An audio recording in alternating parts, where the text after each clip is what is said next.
Il s'agissait de véritablement donner le maximum d'éléments d'information concernant l'accession à la propriété, des logements sociaux sur Elima 1, 2 et 3.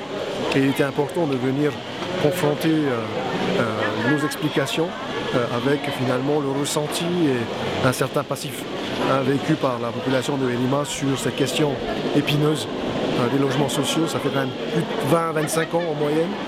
Et donc il fallait un contact. Donc je crois que véritablement l'objectif est atteint. On a mis les moyens en termes de présentation pour que les gens voient du papier plutôt que du vent et de la parole. Et je pense que c'était une bonne stratégie. En réalité, il faut deux choses. Il faut que la commune finalement signe un avenant à la première convention initiale de 1976, celle qui avait donc organisé ces trois lotissements-là. Il faut que la commune donc signe cet avenant numéro 5, qui je rappelle avait été déjà approuvé par le Conseil des ministres du gouvernement en 2006, sous la présidence du président Temarou. Et donc il faut pour cela que le conseil municipal de la commune de Haroué autorise spécialement le maire à le faire, après quoi donc les services du pays, l'OPH, sous l'égide du ministère de l'aménagement qui était présent ce soir, eh bien feront le reste pour signer la convention. En réalité, l'avenant 5 règle tout en matière d'accession à la propriété et aussi de paiement. Nous espérons véritablement que les choses se feront à la prochaine réunion du conseil municipal de Haroué, c'est-à-dire en début janvier, pour que la procédure puisse être entamée en termes d'avenant, l'avenant numéro 5, pour en février, c'est-à-dire véritablement pour le mois de mars. Nous avons un objectif quand même assez ambitieux, mais je crois qu'on a vu aujourd'hui et ce soir que les attentes, quelquefois, donnaient lieu à des tonalités assez lourdes dans l'explication individuelle de chacun. C'est la deuxième fois, puisque Tepurapa, donc à Paea, a permis donc aussi le lotissement social dans les mêmes conditions. On peut donc bénéficier d'une rétrocession donc sous l'égide du vice-président Anthony Géros et du ministre Louis Frémaux. C'est donc la deuxième fois, peut-être, nous espérons, qu'une rétrocession, une mise en accession à la propriété pourra se faire dans les lotissements sociaux. Et je sais si c'est véritablement une partie de leur âme qui est laissée dans ces logements sociaux, c'est tout, c'est leur univers. Donc on a besoin véritablement de répondre à ces attentes-là.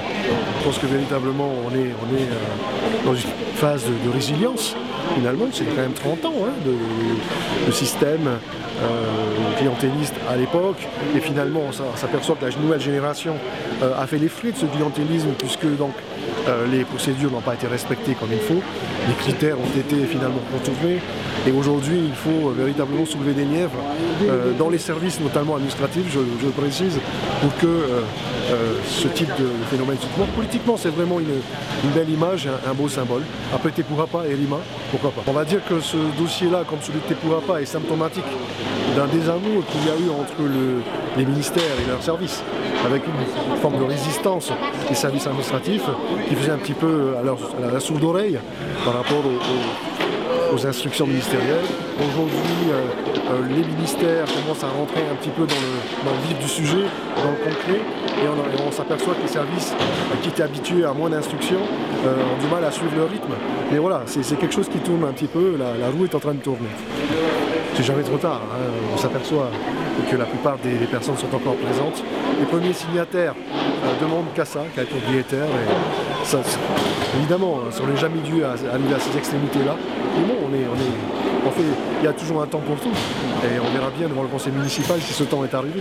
Je pense que Elima, ce n'est pas la fin de ce type de démarche. Il y aura d'autres lotissements, je l'espère, avec d'autres représentants à l'Assemblée, d'autres porteurs finalement de réunions comme celle-là. On est venu véritablement avec l'invitation d'une association qui a décidé de se lever. Je rappelle qu'on n'est pas encore en campagne directement, mais les gens ensuite perçoivent les choses comme ils le souhaitent. L'essentiel pour nous, c'est de remplir notre mission pendant le temps qui nous est imparti. Et je sais si en politique, les choses ne sont pas éternelles.